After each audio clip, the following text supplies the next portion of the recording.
Prep Test 64, Logic Game 3, question 17 asks us, if T tests J on day 1, which one of the following could be true? So let's get our limited options up on the screen. I'm going to separate them a little bit more clearly with a line here. And let's plug in our new piece of data. So T tests J on day 1, and that works in both of our scenarios. So let's go ahead and fill this one out as much as we can. If T tests J on day 1, T must test H on day 2. That limits where Y can go, because Y can't be in this space, so it must be here. This must be R, and these two remaining spaces are interchangeably R and S. Great. Down here, again, T must be placed here.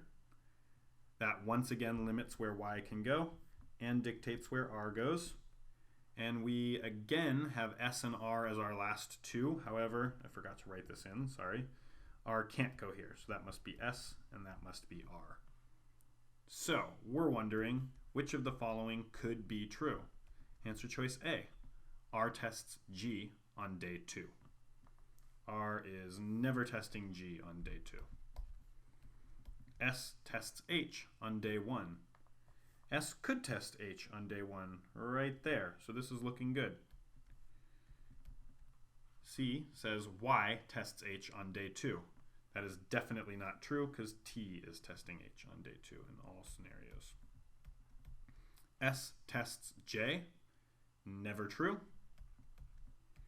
T tests G, never true. So B is the correct answer to question 17.